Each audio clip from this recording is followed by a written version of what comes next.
I have just spent 6 weeks as a digital nomad in Thailand, and in this video, I'm going to share the 10 lessons that I have learned over my travels. Let's do it. The first lesson is the huge time difference between where you normally work, which for me is Poland, and Thailand. There is a 6 hour difference. So, for example, when my daily meeting with my team was starting at 9 a.m., it would already be 3 p.m. in Thailand. So then it would completely change the way I manage my time.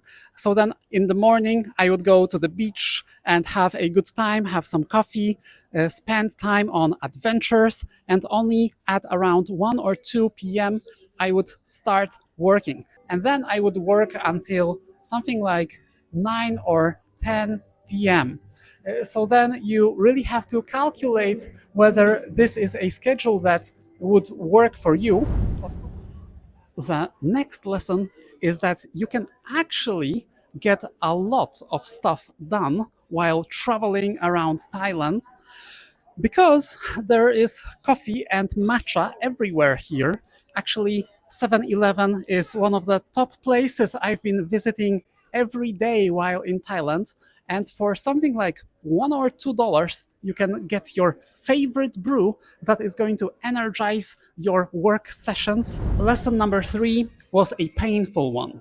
I realized that since I have been removed from my productivity temple at my regular workspace in Poland, my productivity took a slight hit because in Poland I have a brilliant workspace with the ergonomic desk and the ergonomic chair and a huge monitor and all of the pointing devices and especially just peace and quiet to get the work done.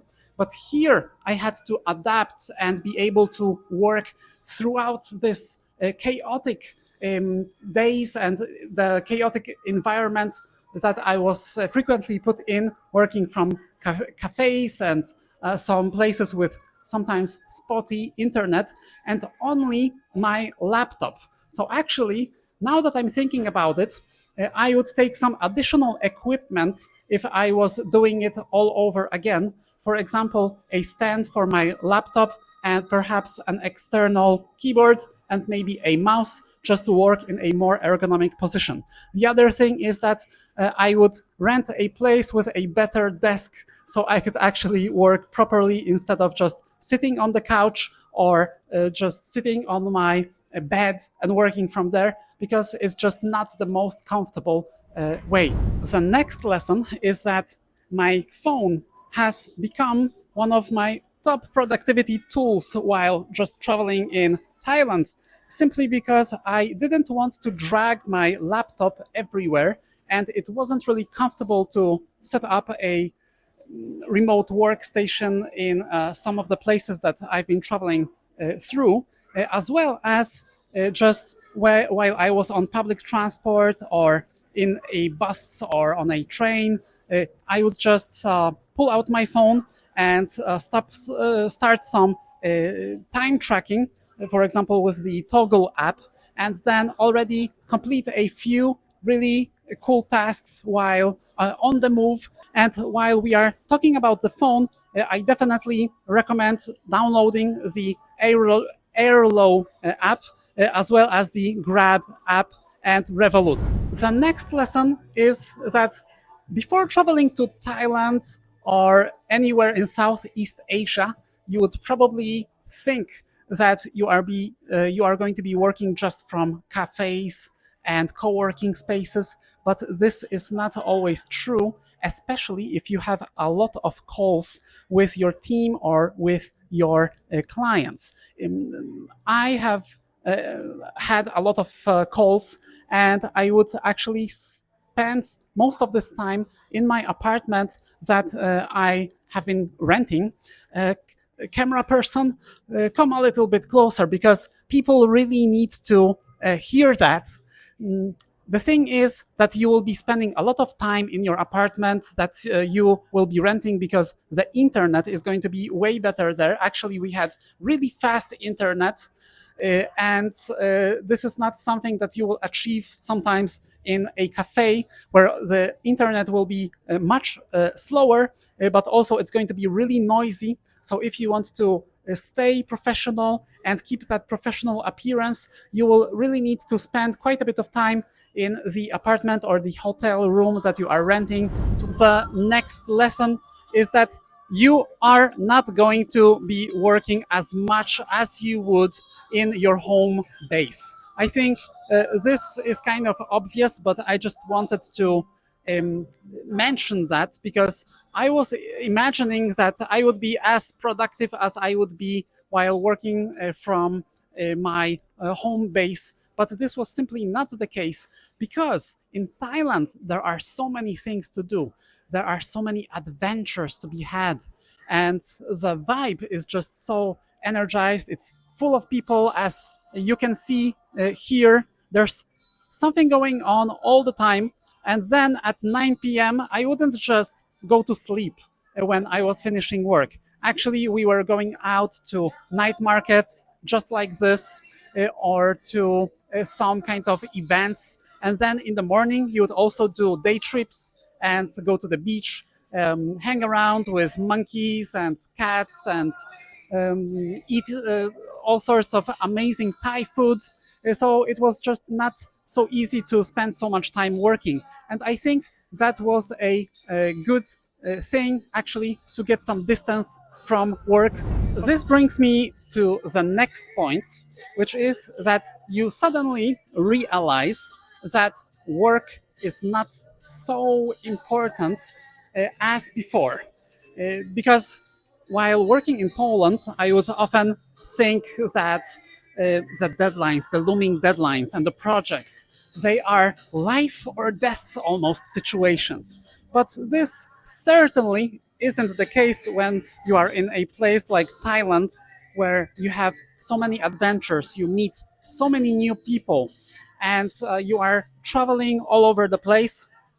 Then suddenly you feel that living your life has more meaning, and just creating these beautiful special moments is way more important than just completing another task on your to-do list. The next lesson is that if you are working along with your partner, my beautiful girlfriend here is behind the camera, and she is actually helping me to create this video. And for that, I am super grateful. And she's also able to work remotely. So this has been a great way to deepen our relationship and travel together and do things together. But you would also have to realize that you would be spending basically 100% of your time almost with that other person. So this also creates some minor, really minor challenges. Because sometimes you need a little bit of a distance to appreciate the person more when you come back to them. And the other thing is that while you are working together, of course, you will not be as productive as if you were just sitting alone somewhere or in a co-working space and having all of this time just for yourself and the projects that you are working on. Because here sometimes we would just go out even in the middle of the day to grab something to eat. And sometimes there will be some chores that we would have to take care of. So it's always this kind of dynamic interplay between two people that you have to take into account and make sure that you have a harmonious relationship, but then that you are also able to get stuff done while being together. Another lesson that I have learned the hard way is that it's really not the best idea to spend so much time in a single place, because at some point you will get just a tiny bit bored with that place. For example, we started our journey in Bangkok and we spent a week there, and it was just amazing. It was a very dynamic and beautiful environment full of adventures and canals and animals and cats and people and it was just this the hub of just pure chaos, but also of art and beauty and food and street food especially. So that was just like a dream, like a waking dream. But then we would go to Ao Nang, which is in the south of Thailand, and we rented a place there for a month. And while it was great because the place was at the sea and we had a amazing apartment, we would get just a tiny bit bored after a while, because it was just there wasn't enough stuff to do, and we had also some rainy days there. And then for the last week, we went to Hua Hin, which is closer to Bangkok, and that's where we are right now. And we have 1 week here. So again, this kind of the magic is happening. So the only place where we would get just a little bit bored was in Ao Nang, where we spent the whole month. So if I were to do it all over again, I would probably rent a place for a maximum of 2 weeks. So we would go 2 weeks in one place, 2 weeks in the other place, and the 2 weeks in the third place. Of course, this is going to be a little bit more expensive, but I think this is the way to go for the future. The last lesson is that if you are a content creator, your content creation workflow is going to probably hurt the most if you are a digital nomad, unless you really bring a lot of equipment with you.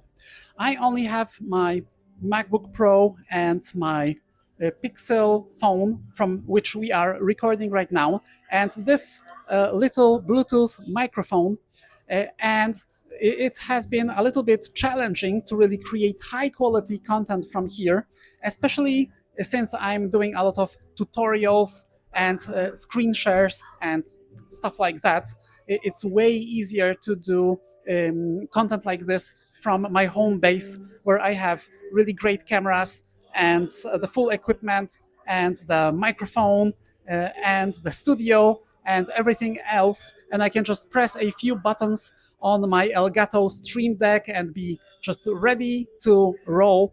But here, especially since we are traveling so much, there isn't a studio, so you just need to be more adaptive and learn to record in different environments and be prepared that the quality of your content is going to suffer a little bit, but perhaps you can be a little bit more creative and just record in different types of environments. The geo-arbitrage is real. Your dollars, your euros, or whatever European currency you have is going to go a really long way here in Thailand. You're going to eat some amazing food, meet some amazing people, and see very beautiful places. So I would highly recommend this. I would actually do it all over again if I could. I'm already thinking about some next digital nomad trip for the next year, because it's just a fantastic way to actually get some new perspective on life, some new experiences. So I hope that you like this video. Please hit the like button, subscribe to my channel, and I'm going to see you in the next one.